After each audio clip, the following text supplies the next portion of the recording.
دریائے فرات کا قیامت کی نشانیوں سے کیا تعلق ہے؟ احادیث مبارکہ کے مطابق قیامت کی ایک نشانی یہ ہے کہ دریائے فرات کے پانی کا لیول بہت ڈاؤن ہو جائے گا اور اس کی زمین پھٹ جائے گی، جس سے سونے، چاندی اور دیگر خزانوں کی کانیں نظر آنے لگیں گی۔ دریائے فرات کا خشک ہونا ہی دنیا کی سب سے آخری جنگ ہرمجدون یا آرماگیڈن کا آغاز ہے، جس کا وعدہ دنیا کے سب سے سچے انسان حضرت محمد صلی اللہ علیہ وآلہ وسلم نے کیا، جو ہر صورت پورا ہو کر رہے گا۔ اس پیشن گوئی کو سمجھنے کے لیے دریائے فرات کی ہسٹری کو جاننا بہت ضروری ہے۔ فرات یعنی صاف پانی، جو ترکی سے شروع ہوتا ہے، پھر شام اور عراق سے ہوتا ہوا پرشین گلف تک پہنچ جاتا ہے۔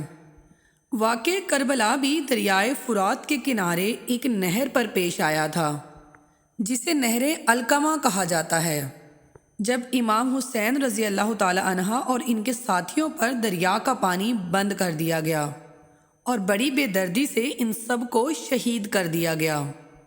اس لیے حدیث مبارکہ میں اس دریا کی بہت ساری فضیلتیں بیان ہوئی ہیں۔ اس دریا کی لمبائی 2900 کلومیٹر ہے۔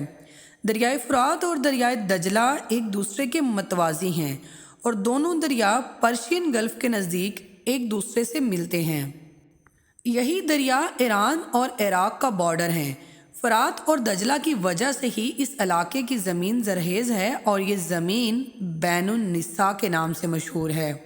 یہ سرزمین انسانی تہذیب کا مرکز رہی ہے۔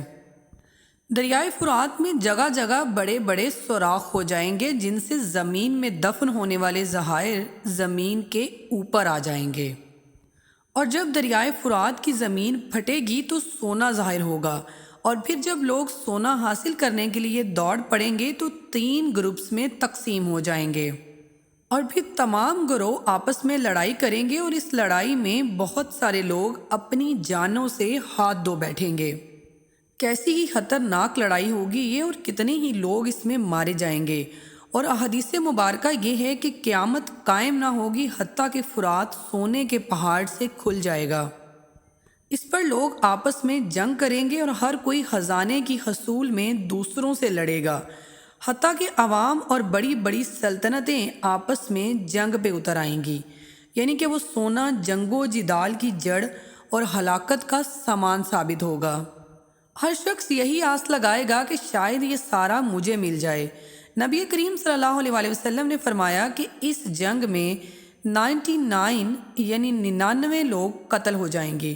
ہر شخص یہ سمجھے گا کہ شاید میں ہی وہ ہوں جو اس لڑائی سے بچ جائے اور سونے کا مالک بن جائے۔ بابل کے قدیمی دارالخلافہ کی بنیاد بھی دریائے فرات کے کنارے ہی رکھی گئی۔ بعض روایات کے مطابق فرات ایک مقدس نہر ہے جو سدرۃ المنتہا سے جاری ہوتی ہے اور اس میں جنت کا پانی شامل ہے۔ سائنٹیفک پوائنٹ آف ویو سے آج یہ بات ثابت کرنا مشکل ہے کہ 7ویں آسمان پہ موجود سدرۃ المنتہا سے یہ پانی کس میڈیم یا کس پائپ لائن سے زمین تک آ رہا ہے۔ یہ بات تو اللہ تعالیٰ ہی بہتر جانتا ہے، لیکن شاید آنے والے وقتوں کے اندر ماڈرن سائنس اس بات کی تہ تک بھی پہنچ جائے۔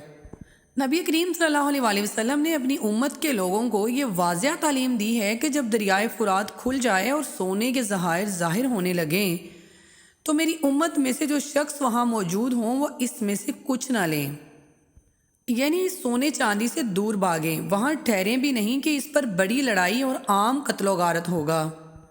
یعنی سونے چاندی سے دور بھاگیں، وہاں ٹھہریں بھی نہیں کہ اس پہ بڑی لڑائی اور عام قتل و غارت ہوگا۔ نیز اس خزانے کے لینے سے عذاب الہی نازل ہوگا، بلائیں آئیں گی، یہ مال، یہ سونا، یہ چاندی خزانہ ایک قارونی کی طرح منحوس ثابت ہوگا اور اس سے نفع لینا درست نہ ہوگا۔ یاد رکھیں کہ ایک عجیب فتنے کا دور ہوگا، نفسا نفسی کا عالم ہوگا۔ حدیث مبارکہ میں آتا ہے کہ نبی کریم صلی اللہ علیہ وآلہ وسلم نے فرمایا کہ اس کی قسم جس کے قبضہ قدرت میں میری جان ہے کہ دنیا ختم نہ ہوگی حتیٰ کہ ایک آدمی قبر پر گزرے گا اور کہے گا کہ ہائے کاش اس قبر والے کی جگہ میں ہوتا۔ اس وقت دنیا میں آفتیں، بلائیں اس قدر ہوں گی کہ لوگ زندگی پر موت کو ترجیح دیں گے اور قبر کو دیکھ کر تمنا کریں گے اس قبر میں ہم دفن ہوتے۔ یعنی لوگ ان لڑائیوں اور فتنوں سے اس قدر پریشان ہوں گے جہاں یہ سب کچھ ہو رہا ہوگا۔ یاد رکھیں دریائے فرات کوئی عام دریا نہیں ہے، جنتی دریا ہے۔ قرب قیامت میں اسے دنیا سے اٹھا لیا جائے گا۔ حضرت ابن عباس رضی اللہ تعالیٰ عنہ نے فرمایا کہ اللہ تعالیٰ نے 5 نہروں کو جنت سے جاری کیا ہے: جیہوت، سیہوت، دجلہ، فرات اور دریائے نیل۔ جب یاجوج ماجوج کے نکلنے کا وقت ہوگا تو اللہ تعالیٰ حضرت جبرائیل علیہ السلام کو زمین پر بھیجے گا اور وہ 6 چیزوں کو زمین سے اٹھا لے جائے گا۔ نمبر 1 قرآن مجید، نمبر 2 تمام علوم، نمبر 3 حجر اسود، نمبر 4 مقام ابراہیم، نمبر 5 حضرت موسیٰ علیہ السلام کا تابوت سکینہ، اور نمبر 6 یہ تمام دریا زمین سے اٹھا لیے جائیں گے، اور پھر دینوں دنیا کی تمام برکتیں زمین سے اٹھ جائیں گی اور لوگ برکتوں سے بالکل محروم ہو جائیں گے۔ دریائے فرات میں پانی کے لیول ڈاؤن ہونے کی ایک بڑی وجہ اس پر موجود ڈیم بھی ہیں۔ اس پر پہلا ڈیم 1970 میں بنایا گیا اور پھر 15 اپریل 2014 کو ترکی نے اس دریا کا بہاؤ مکمل طور پر بند کر دیا، جس کی وجہ سے ترکی اور شام کے بارڈر پر یہ کافی حد تک خشک ہو گیا۔ اب بابل شہر کیونکہ پرانی حکومتوں کا مرکز تھا، لہٰذا وہاں کے لوگوں کو لگتا ہے کہ وہاں پر موجود سونے کا خزانہ اس نہر کے نیچے موجود ہے، لیکن ابھی تک اس دریا سے سونے کے ملنے کا کوئی بھی اوتھینٹک پروف نہیں مل پایا، کیونکہ حدیث مبارکہ کے مطابق یہ دریا قیامت کے نزدیک مکمل طور پر خشک ہو جائے گا، جبکہ آج بھی اس میں کچھ پانی باقی ہے، سو ممکن ہے کہ مکمل خشک ہونے کے بعد کچھ نشانیاں ظاہر ہوں۔ جبکہ سوشل میڈیا پر جتنے بھی دعوے اس دریا سے تیل کے ذخائر یا سونے کے ملنے کے ہیں، وہ سب کے سب من گھڑت باتیں اور رومرز ہیں۔